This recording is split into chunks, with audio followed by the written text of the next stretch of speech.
Hello friends, welcome back to the channel Akshat Exam Studies Current, and in this video we are going to know about the different kinds of festivals celebrated in India.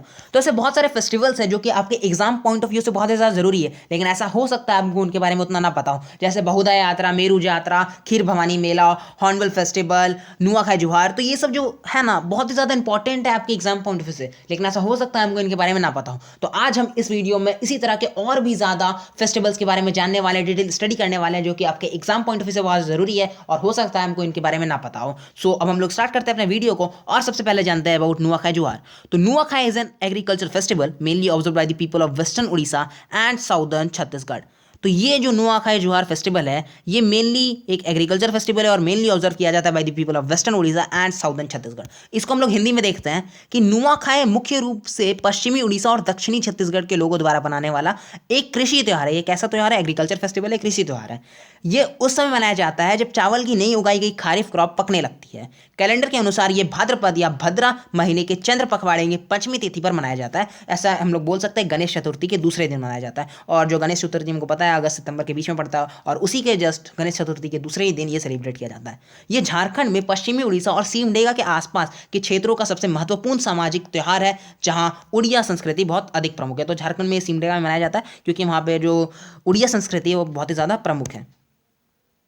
आगे बढ़ने से पहले अगर अभी तक आप लोगों ने अक्षत एकाग्र एग्जाम स्टडीज करें उनको सब्सक्राइब नहीं किया है तो सबसे पहले आज आप मेरे चैनल को सब्सक्राइब कर लीजिए, और वीडियो अच्छा लगे तो लाइक जरूर कीजिए और दोस्तों को शेयर जरूर कीजिए।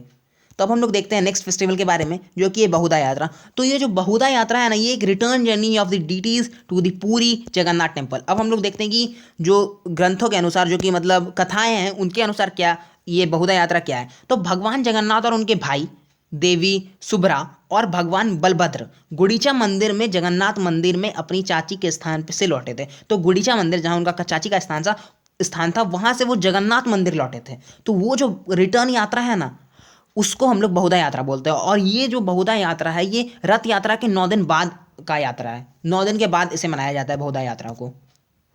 अब हम लोग देखते हैं खीर भवानी मेला के बारे में। तो जो खीर भवानी मेला है वो one of the biggest religious functions of Kashmir community का है। मतलब बहुत ही बड़ा फेस्टिवल है ये कश्मीर कम्युनिटी का, और it is believed and rather has been seen that the colour of the water in the spring around the Kheer Bhawani temple changes its colour with the change in the circumstances of the Kashmiri valley. तो इसको हम लोग हिंदी में देख लेते हैं एक बार कि ये जो त्यौहार है ये देश भर के लाखों हिंदू तीर्थयात्रियों का साक्षी है, जो मुख्य रूप से कश्मीरी पंडित समुदाय के हैं, जो प्रसिद्ध रागिनी देवी मंदिर का विस्तार करते हैं, जिसे माता खीर भवानी के नाम से भी जाना जाता है। और इसका सिग्निफिकेंस क्या है कि ये जो भवानी मेला है, ये जो खीर भवानी मेला है, ये कश्मीरी पंडित समुदाय के सबसे बड़ी धार्मिक कार्यों में से एक है ऐसा माना जाता है। और ये देखा भी गया है कि खीर भवानी मंदिर के चारों ओर झरने के पानी का रंग कश्मीरी घाटी की परिस्थितियों में परिवर्तन के साथ अपना रंग बदल देता है।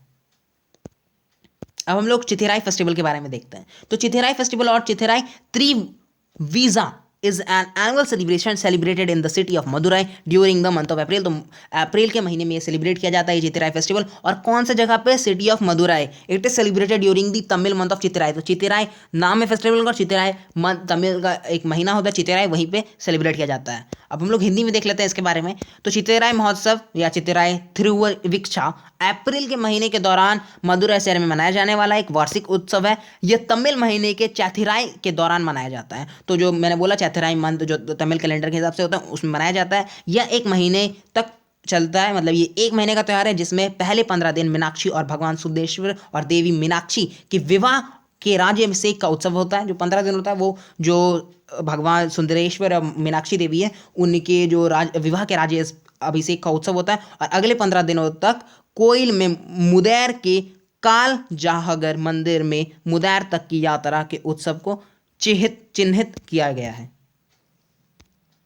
तो अब देखते हैं थ्रिशूर पूरम क्या है। Thrissur Pooram is an annual Hindu festival celebrated in Kerala. तो केरला में सेलिब्रेट किया जाता है and it is held in Vadakkunnathan temple in Thrissur every year on the Pooram day. तो पूरम डे को सेलिब्रेट किया जाता है ये वद्दाकुनाथन टेम्पल में। ये कौन सा फेस्टिवल? त्रिशूर पूरम।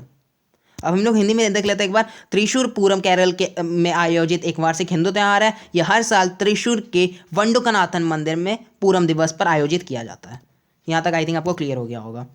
तो अब हम लोग मेरू यात्रा फेस्टिवल देखते हैं, ये भी इंपॉर्टेंट है। और ये जो है ना, ये साउदर्न उड़ीसा में मनाया जाता है। और the Meru Yatra festival is celebrated as the end of the month long Danda Nata dance festival. ये जो दंड नाटा डांस फेस्टिवल है ना, इसके बारे में लोग अलग से देखेंगे कि ये डंडा नाटा डांस फेस्टिवल क्या है। और इसी का एंड में मनाया जाता है क्या, मेरू यात्रा फेस्टिवल। अब देखते हैं ये क्या बनाया जाता है। तो दक्षिणी उड़ीसा में मेरू यात्रा उत्सव को महीने भर चलने वाला दंडा नाटा नृत्य उत्सव के अंत के रूप में भी माना जाता है। तारा, ये क्या देख लीजिए, तारा तारिणी मंदिर में, शक्तिपीठ मंदिर में हजारों भक्त इकट्ठा होते हैं, क्योंकि यह चैत्र यात्रा के शुभ दिनों में से एक है, इसलिए बहुत सारे लोग यहाँ पे इकट्ठा करते हैं और मेरू यात्रा फेस्टिवल को सेलिब्रेट किया जाता है। और अब दंड नाटा डांस फेस्टिवल क्या है, जिसके अंत में क्या मनाया जाता है, मेरू यात्रा फेस्टिवल। तो ये दोनों इंटर रिलेटेड है। डंडा नाटा फेस्टिवल के अंत में क्या मनाया जाता है, Meru Yatra festival. Danda as the name implies itself inflicted pain which the dandoas undergo to pay their obscence to the Lord Kali. It is also form of worshipping the Lord Shiva and his consort Parvati. तो हम लोग हिंदी में देख लेते हैं, समझ में आ जाएगा एक बार में कि ये जो भगवान शिव और उनकी पत्नी पार्वती की पूजा करने का एक रूप भी है।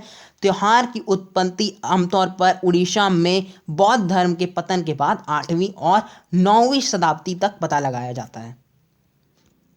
अब देखिए हार्वेस्टिंग फेस्टिवल्स, ये देखिए हार्वेस्टिंग फेस्टिवल एक ही है, लेकिन खाली अलग अलग नाम से जाना जाता है अलग अलग जगह पे। तो आपको ये याद रखना है कि कौन सा नाम कौन सा जगह में बोला जाता है। उड़ीसा में क्या बोला जाता है, महा विषुवा पाना संक्रांति हार्वेस्टिंग फेस्टिवल है, लेकिन इसको उड़ीसा में ये बोला जाता है। और वही कुमाऊं रीजन ऑफ उत्तराखंड में इसको बोला जाता है बिकौती। और विशु बोला जाता है कहाँ पे, तुलु रीजन ऑफ कर्नाटका में। और बुहाग बिहू कहाँ बोला जाता है, असम में। पुथांडु कहाँ बोला जाता है, तमिलनाडु में। और विशु कहाँ पे बोला जाता है, केरला। तो ये सब एक ही हार्वेस्टिंग फेस्टिवल है, बस नाम अलग अलग है। ये आपको याद रखना है कौन सा नाम कहाँ का है।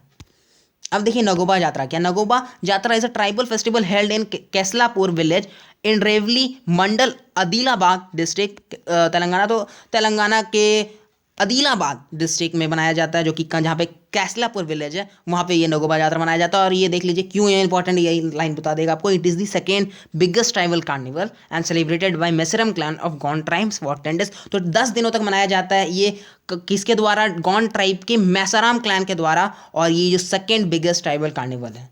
तो आप यहाँ पे हिंदी में भी देख सकते हैं कि ये जो नगोबा है ये कहाँ पे बनाया जाता है, ये कैसलापुर गाँव में बनाया जाता है जो तेलंगाना में। ये 10 दिनों तक मनाया जाता है और ये सेकेंड सबसे बड़ा ट्राइब्स का कार्निवल है। और ये आप इमेज भी देख सकते हैं सेलिब्रेशन का।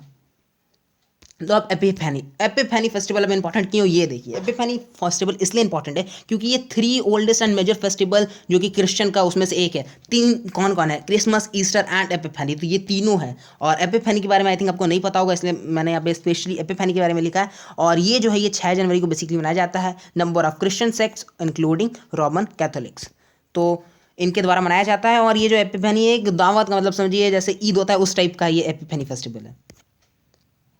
और ये आप इमेज देख सकते हैं एपिफैनी फेस्टिवल की।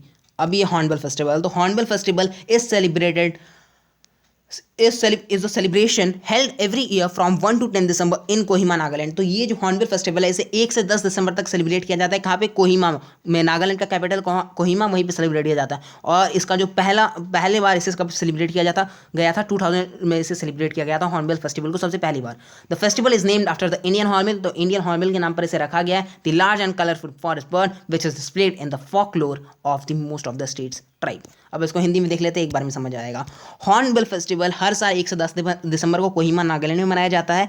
पहला उत्सव वर्ष 2000 में आयोजित किया गया था। त्योहार का नाम भारतीय हॉर्नबिल के नाम पर रखा गया है, जो बड़े और रंगीन वन पक्षी है जो राज्य की अधिकांश जनजातियों के लोकगीतों में प्रदर्शित होते हैं। नागालैंड राज्य पर्यटन और कला और संस्कृति विभागों द्वारा आयोजित महोत्सव में एक छत के नीचे सांस्कृतिक प्रदर्शनों की एक श्रृंखला दिखाई जाती है। तो ये जो हॉर्नबिल फेस्टिवल है पता चल गया 1 से 10 दिसंबर तक सेलिब्रेट किया जाता है। पहली बार 2000 इंडियन हॉर्नबिल के नाम पर नाम रखा गया है। और ये जितने फेस्टिवल्स है बहुत ही ज़्यादा इंपॉर्टेंट, 2020 में इनका बहुत ये जो भी फेस्टिवल्स है बहुत ज़्यादा न्यूज़ में थे, इसलिए इंपॉर्टेंट भी है।